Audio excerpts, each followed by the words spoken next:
What is up, nerds? It is time. Today's the day. It's Weskin time. PTB dropped today, and we are so excited to get into all the new content for Resident Evil Chapter 2 Project W, latest release of DLC for Dead by Daylight. First things first, as a killer main, I always want to check out the killer right away.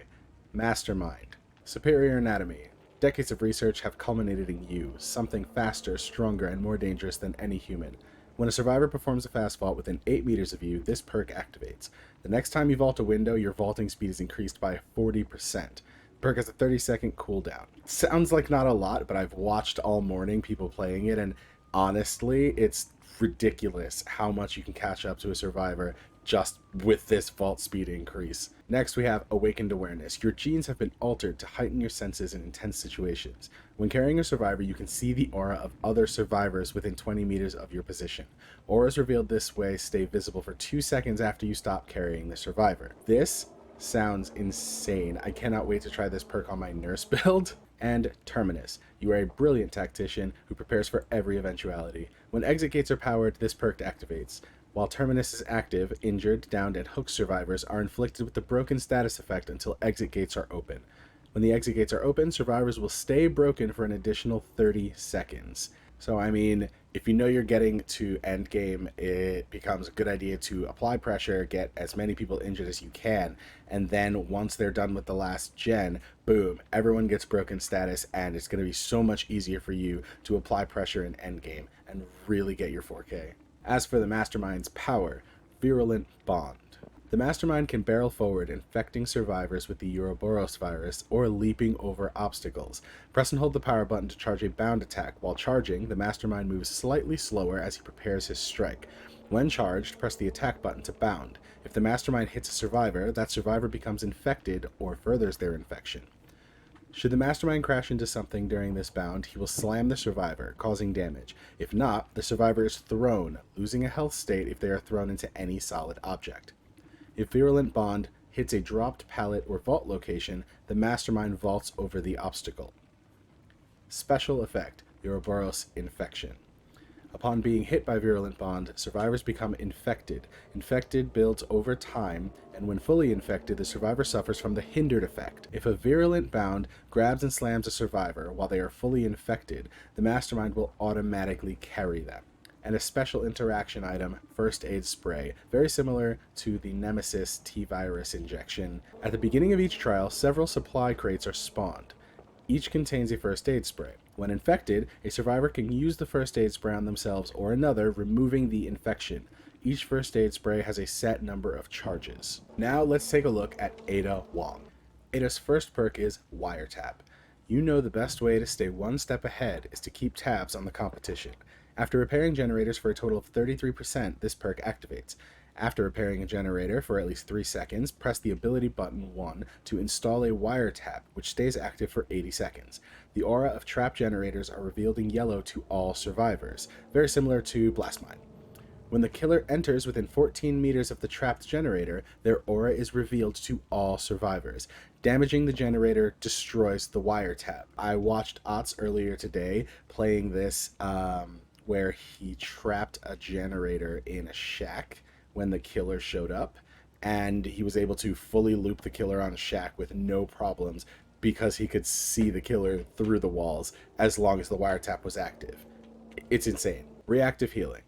The more the situation becomes compromised, the more determined you become to complete the operation.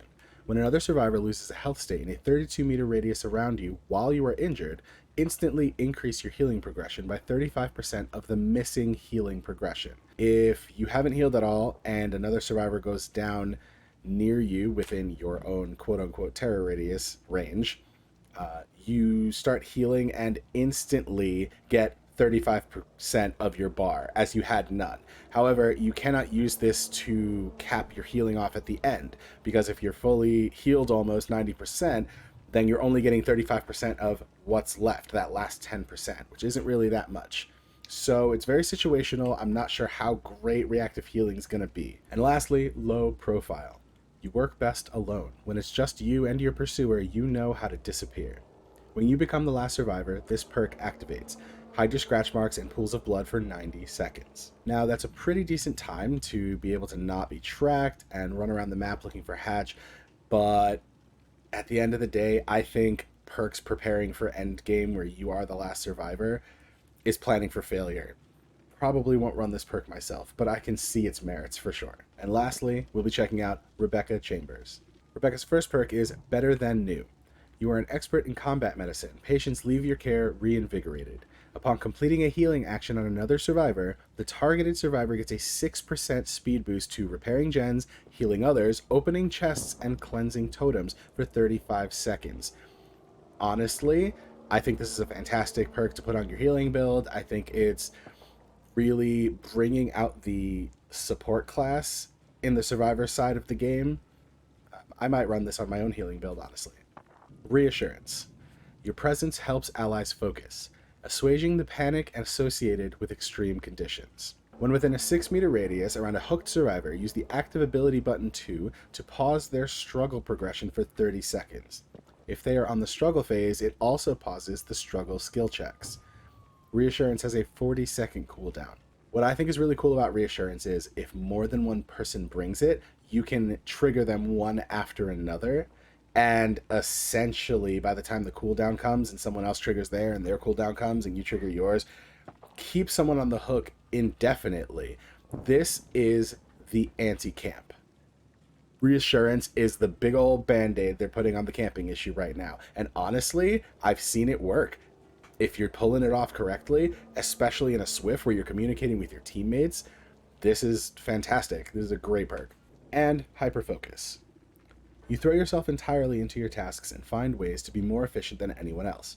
After hitting a great skill check while repairing or healing, this perk gains 1 token up to 6 tokens. Each token increases the chance of skill check trigger by 2%, the skill check cursor speed by 4%, and the bonus progression for great skill checks by 30% of its base value. The perk loses all tokens in case of normal skill check success, skill check fails, or if the action is stopped by any means. Hyperfocus sounds really great if you're able to hit your great skill checks every single time. Not everyone is so dexterous. Not everyone is able to see the skill checks as well. You know, there are a lot of factors here. So I can see some people running this if they are very good at hitting their great skill checks. This is going to be a fantastic perk for them. Otherwise, maybe not. Kind of hit or miss. I don't get great skill checks every single time, so I probably won't be running this perk on my own build. Alright guys, I hope you enjoyed the video, and I hope you got all the information you needed to prep yourself for Resident Evil Project W, which will probably drop for the full game in about 3 weeks, given what we usually see.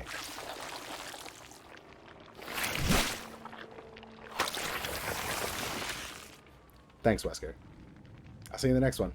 Bye.